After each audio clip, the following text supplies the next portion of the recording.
dire à son Seigneur. La jeune fille du pays d'Israël a parlé de telle et telle manière. Le roi de Syrie dit, vas-y, rends-toi à Samarie, je vais envoyer une lettre au roi d'Israël. Naaman partit, prenant avec lui 300 kilos d'argent, 70 d'or et 10 habits de rechange. Et il apporta la lettre au roi d'Israël. Celle-ci disait, maintenant que cette lettre t'est parvenue, tu sais que je t'envoie Naaman, mon serviteur, afin que tu le guérisses de sa lèpre. Après avoir lu la lettre, le roi d'Israël déchira ses habits et dit, suis-je Dieu pour faire mourir et pour faire vivre? En effet, il s'adresse à moi afin que je guérisse un homme de sa lèpre. Sachez-le donc et comprenez-le. Il cherche une occasion de dispute avec moi. Alors Élisée, l'homme de Dieu, apprit que le roi d'Israël avait déchiré ses habits. Il fit dire au roi, pourquoi as-tu déchiré tes habits? Fais-le venir vers moi et il saura qu'il y a un prophète en Israël. Amen. Naaman vint avec ses chevaux et son char, et il s'arrêta à la porte de la maison d'Élisée. Élisée lui fit dire par un messager, va te laver 7 fois dans le Jourdain, ta chair deviendra saine et tu seras pur. Naaman fut indigné et il s'en alla en disant, je me disais, il sortira en personne vers moi, il fera appel au nom de l'Éternel son Dieu, il fera un mouvement de la main sur l'endroit malade et guérira ma lèpre. Les fleurs de Damas, l'Abana et le barbare ne va-t-il pas mieux que les cours d'eau d'Israël? Ne pourrais-je pas m'y laver pour devenir pur? Il tourna le dos et il partait plein de colère. Lorsque ses serviteurs s'approchèrent de lui pour lui parler, ils dirent, mon père, si le prophète avait demandé quelque chose de difficile, ne l'aurais-tu pas fait?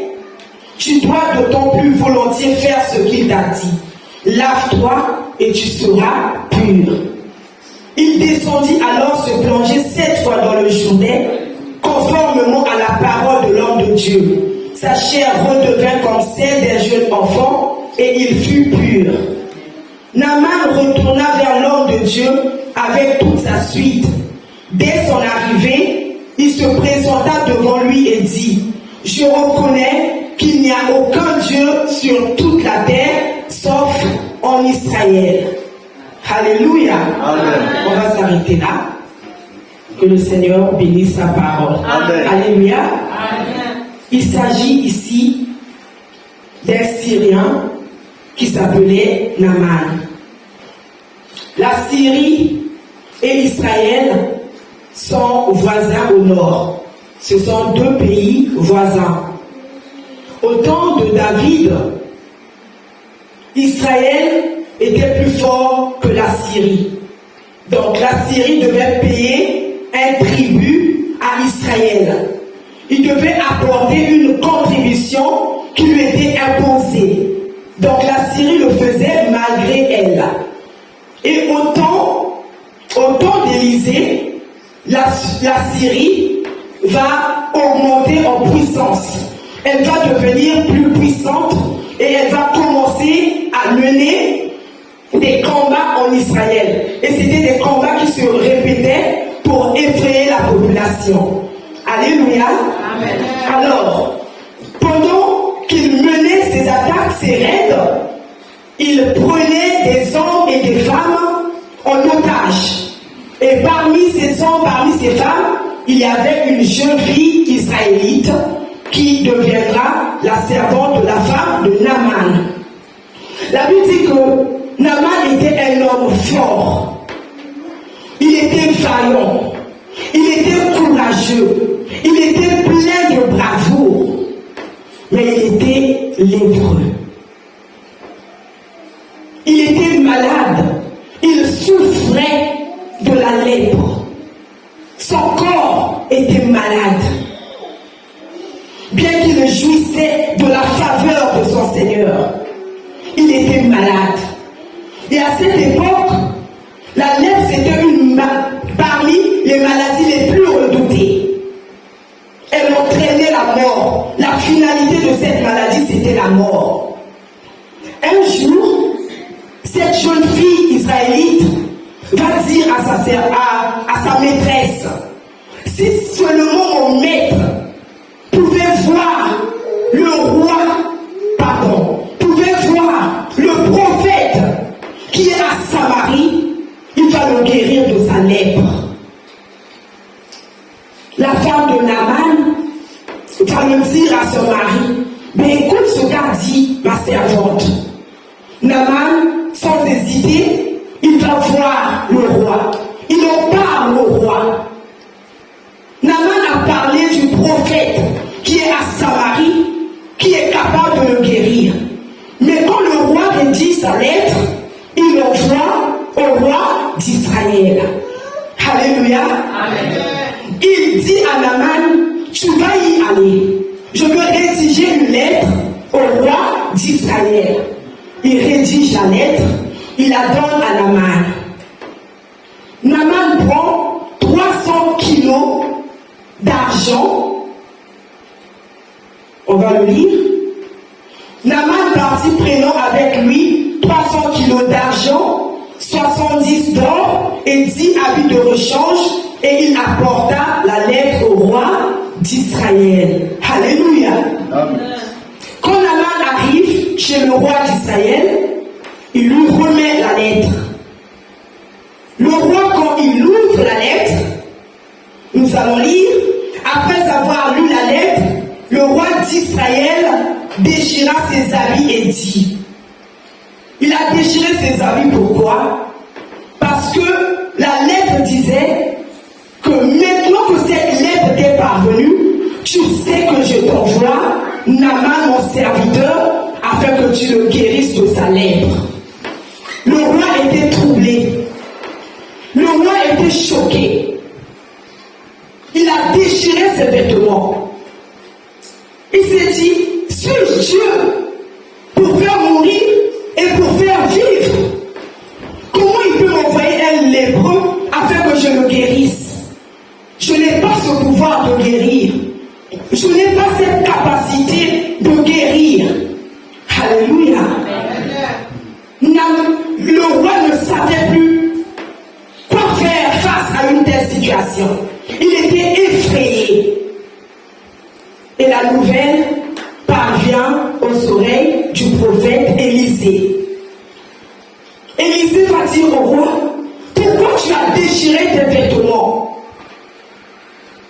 Pourquoi tu as agi de la sorte? Envoie-moi ce homme. Envoie-moi ce Naaman. Aujourd'hui, il saura qu'il y a un prophète en Israël. Alléluia. Amen.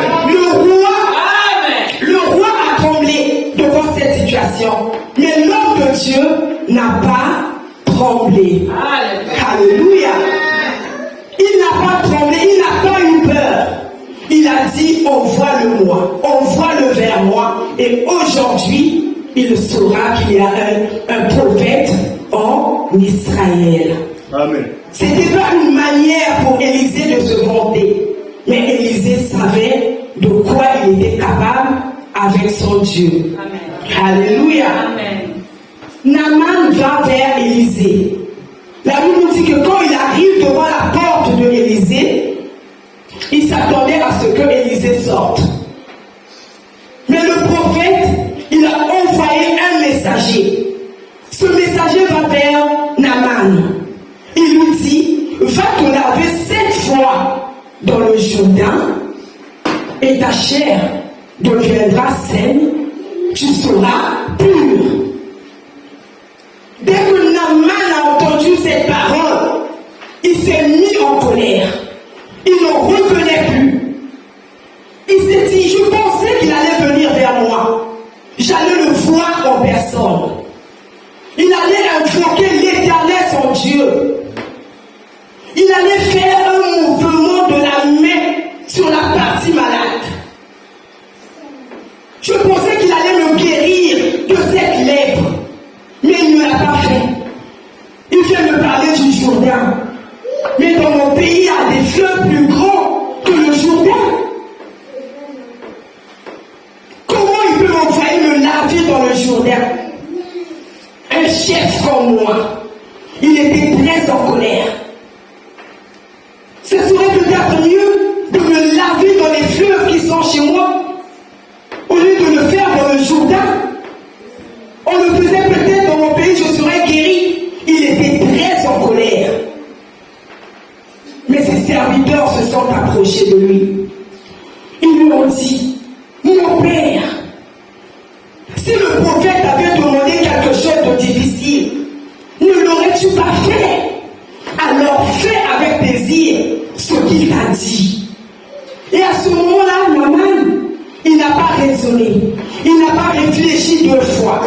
La Bible dit, il est allé se plonger dans le Jourdain 7 fois, et conformément à la parole de l'homme de Dieu. Alléluia. Il a mis en pratique ce que l'homme de Dieu lui avait dit. Et quand il sort de là, sa peau était devenue, sa chair était devenue comme celle d'un jeune enfant. Et il était pur. Alléluia. Quand il a vu la guérison, quand il a vu ce qu'il attendait, ce qu'il est allé chercher en Israël, il est reparti vite vers l'homme de Dieu, Élisée. Et cette fois-ci, il a vu en personne. Il a parlé en disant, je reconnais qu'il n'y a aucun Dieu sur toute la terre comme Israël. Amen. Il avait reconnu que le seul vrai Dieu, c'est le Dieu d'Israël. Parce que personne n'avait pu le guérir de sa lèpre. Personne n'avait pu le délivrer de cette maladie. Mais seul le Dieu d'Israël l'avait fait. Alléluia. Amen. Naaman avait voulu passer à côté de sa guérison. Il avait failli passer à côté de la volonté de Dieu dans sa vie. Tout simplement parce qu'il s'était présenté devant Dieu avec un schéma de guérison. Il avait déjà un schéma que quand j'irai vers l'homme de Dieu, il va sortir, il viendra vers moi, il va me toucher. Il va invoquer son Dieu. Je vais entendre, écouter appeler son Dieu, faire appel à son Dieu. Il va faire des grimaces. Il va me donner quelque chose. Il avait déjà un schéma. Il avait déjà des idées arrêtées. Alléluia. Amen. Il avait déjà son plan. Il avait déjà son plan en venant vers l'homme de Dieu. En venant à Dieu. Il avait tout calculé. On pourrait même dire qu'il avait pris la place de Dieu. Il connaissait Dieu. Il va faire ceci, il va faire cela. Bien-aimé. Alléluia. Amen. Beaucoup de choses peuvent bloquer notre bénédiction. Alléluia. Amen. Beaucoup de choses peuvent empêcher notre Dieu d'agir dans nos vies. Naaman pensait que pour guérir, il faut qu'il y ait un contact physique avec l'homme de Dieu. Il s'attendait à cela. Il s'attendait à être touché de la part de l'homme de Dieu. Naaman ne savait pas qu'en s'humiliant, qu'en obéissant au message de Dieu, on reçoit aussi la guérison. Amen. Il ne le savait pas. Il ne savait pas qu'en s'humiliant, en obéissant à la parole de Dieu, on reçoit la guérison. Naaman s'attendait à quelque chose de spectaculaire. Mais Dieu ne l'attendait pas là. Naaman ne savait pas que le remède simple de la foi donne la guérison. Amen. Il ne le savait pas. Lui, il voulait voir. La foi, c'est un remède simple. Mais capable de guérir, capable de faire de grandes choses. Ça paraît simple à nos yeux, ça paraissait simple aux yeux de Naaman, mais c'est un remède très puissant, un remède très efficace. Il ne savait pas que les voies de Dieu sont les meilleures. Amen. Ne viens pas présenter tes voies à Dieu, mais accepte celles de Dieu. Amen. Car les voies de Dieu sont les meilleures. Alléluia. Naaman ne savait pas que Dieu désire notre obéissance plus que toute autre chose. Dieu veut nous voir obéissants. Alléluia. Quand nous écoutons sa parole, il veut nous voir obéir à sa parole. Il veut nous voir obéir à ses recommandations, à ses ordonnances. Parce que c'est dans ce qu'il dit que se trouve sa puissance. Il agit au travers de ce qu'il dit. Alléluia. Il ne savait pas que Dieu peut tout utiliser pour accomplir ses desseins, pour accomplir son plan, pour accomplir sa volonté. Pour lui aller se plonger dans le Jourdain, c'était quelque chose de bizarre. Est-ce que dans le Jourdain, je peux être guéri? Ah non, ce serait mieux que j'aille me plonger dans les fleuves de chez moi que de le faire dans le Jourdain. Il ne savait pas que Dieu pouvait tout utiliser pour manifester sa gloire, pour manifester sa force, pour manifester sa volonté. Bien-aimé dans le Seigneur, comment viens-tu à Dieu? Est-ce que tu viens avec un schéma? Qu'aujourd'hui on doit me toucher, aujourd'hui je dois tomber, aujourd'hui je dois faire ceci pour que Dieu se manifeste dans ma vie? Naaman avait failli passer à côté de sa guérison. S'il retournait en Syrie, il serait mort de cette maladie. Alléluia. Gloire soit rendue à Dieu. Il avait écouté ses serviteurs. Si ses serviteurs ne lui avaient pas parlé, il restait malade, il retournait malade. Et il aurait peut-être cru que la petite fille israélite avait menti, mais alors qu'elle avait dit la vérité. Alléluia. Comment viens-tu devant Dieu? Comment te présentes-tu devant Dieu? Ce soir, j'aimerais te dire, laisse Dieu faire son travail dans ta vie. Ne cherche pas à comprendre comment il va faire. Ne cherche pas à comprendre par où il va passer. Ne cherche pas à comprendre comment ça va se passer, comment ça va se terminer. Mais laisse Dieu agir. Sois à l'écoute de Dieu. Fais-lui simplement confiance. Prends le remède de la foi. Un remède plus efficace que tout autre remède. Alléluia. Prends cela en toi. Prends ce remède-là puissant. Ce remède qui dépasse tout autre remède.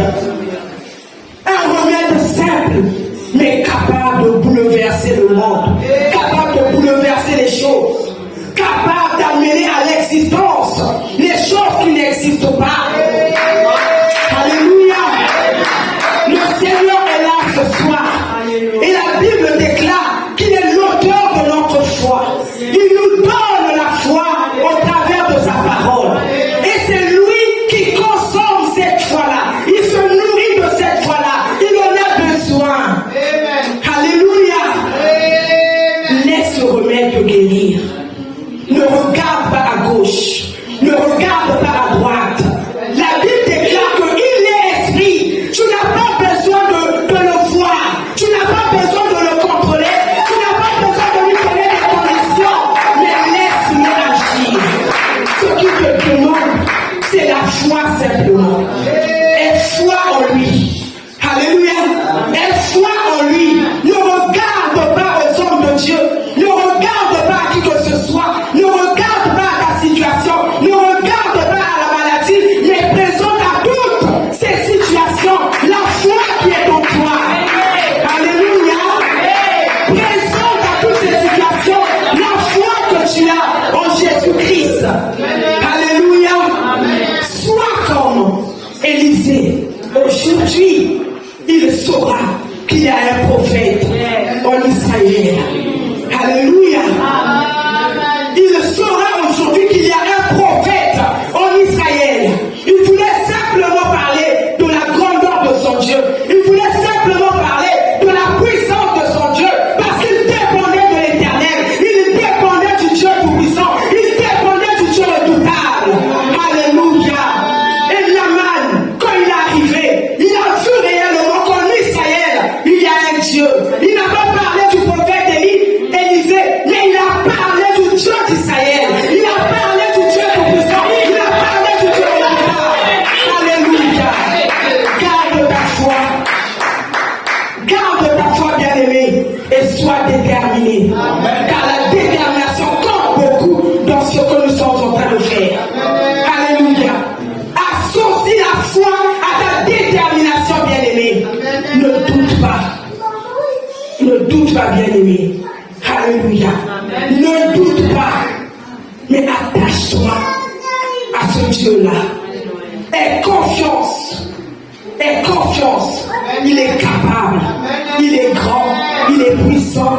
Il est redoutable. Que ta foi ne se trouble pas. Que ta foi ne s'ébranle pas. Qu'elle demeure ferme. Car ce Dieu-là est réellement puissant. Quelle est ta situation? C'est vrai que nous passons des moments très difficiles. Alléluia. Alors que les temps de la fin s'annoncent, s'approchent, les choses deviennent de plus en plus difficiles. Mais soyez sans crainte. Le Seigneur est présent. Soyez sans crainte. Le Seigneur est puissant. Soyez sans crainte. Le Seigneur est en train d'agir. Il est en train de se manifester. Il est en train de faire de grandes choses. Il agit en son temps. Il agit peut-être pas en même temps pour tout le monde, mais tous les jours il agit. Tous les jours il fait de grandes choses. Tous les jours il manifeste sa gloire et sa puissance. Ne vous effrayez pas. Ne vous effrayez pas. S'il a guéri Naaman le Syrien, à combien plus forte raison toi sa fille? À combien plus forte raison toi son fils? Il va le faire parce qu'il est Dieu. Il a reçu tout pouvoir. Demeurons fermes, inébranlables. Attachons-nous à sa parole. C'est l'unique arme très efficace pour éteindre tous les traits enflammés du malin. La parole. Souvenez-vous de notre Seigneur sur la montagne. Quand le diable lui parlait, lui aussi est dans la parole. Il répondait par la parole. Parole contre parole. Mais la parole de notre Dieu est au-dessus de toute parole. Alléluia. Aucune parole a créé quelque chose. Les hommes ont tout découvert. Le Créateur, c'est notre Dieu. Et il a créé toutes choses par sa parole. Tenez bon, bien-aimés dans le Seigneur. Tenons bon, résistons à l'adversaire. Peu importe les combats, il est le Dieu tout-puissant. Il est le Dieu véritable. Alléluia. Il règne encore. Il agit encore. Alléluia. Naaman a vu, il a confessé que le Dieu d'Israël était le véritable. Alléluia. Pas un autre Dieu que le Dieu créateur du ciel et de la terre. Tenons bon, bien-aimés. Accrochons-nous à la parole de Dieu. C'est lui qui a créé toutes choses. Même les esprits impurs qui nous combattent, c'est lui qui est le créateur. Les autorités, les dominations ont été créées par lui. Rien ne peut l'emporter sur Jésus. Parce qu'il est le maître de l'univers, visible et invisible. Il a dépouillé les autorités, les dominations. Il les a livrées au spectacle. Alléluia. Et il a triomphé d'elles à la croix. Que peuvent nous faire les autorités? Que peuvent nous faire les dominations? Que peuvent nous faire les esprits méchants? Rien. Parce que le Christ est en nous. Le Christ vit en nous. Le Christ règne en nous. Ne baissons pas les bras. Tenons le bon combat de la foi. Luttons. Alléluia. Luttons. Ce Jésus est vivant. Ce Jésus est présent. Ce Jésus est glorieux. Ce Jésus, il n'a pas changé. Alléluia. Il n'a pas changé. Il règne encore. J'aimerais vous partager un témoignage des bien-aimés qui aimerait encore revenir témoigner parce qu'il avait déjà témoigné. Mais il aimerait revenir témoigner parce que les médecins ont confirmé sa guérison totale. Ce frère, il vient du pays. Il arrive, il nous appelle ce jour-là, on était avec la prophétesse, l'ancien Alain et bien d'autres personnes, on se rendait sur Paris. Il appelle l'ancien, il dit, Yaya, je ne peux pas te le cacher, j'ai une tumeur. J'avais entendu la prophétesse derrière dire, ah, Tiani. Alléluia.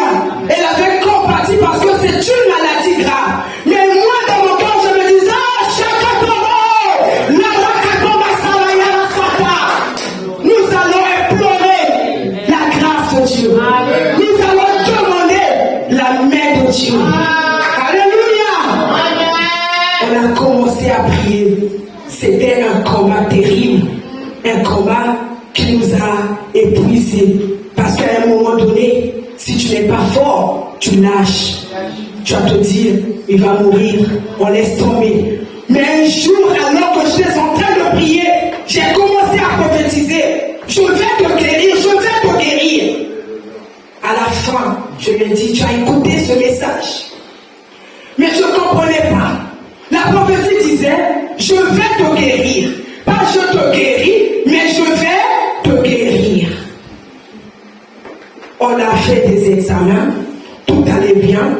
Et à un moment donné, il avait fait comme une rechute qui avait été annoncée aussi alors qu'on priait. Le Seigneur me disait, il va faire une rechute. Et ça s'est passé tel que le Seigneur me l'avait dit.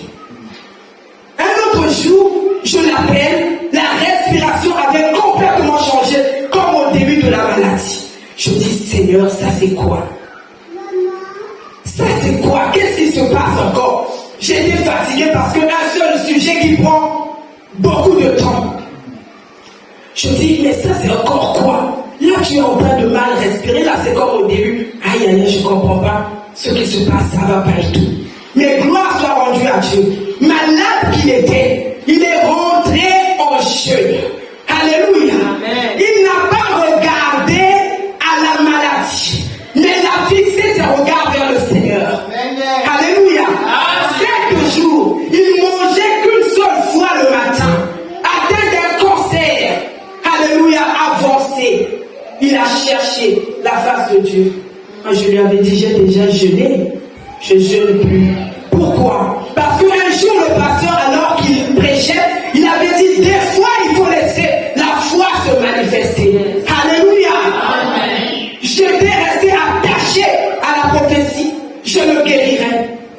Alléluia. Amen. J'étais attaché à la parole qui ne mange jamais. Nous avons continué à prier. Nous avons continué à prier. Et après ces 7 jours de jeûne, il est reparti à l'hôpital.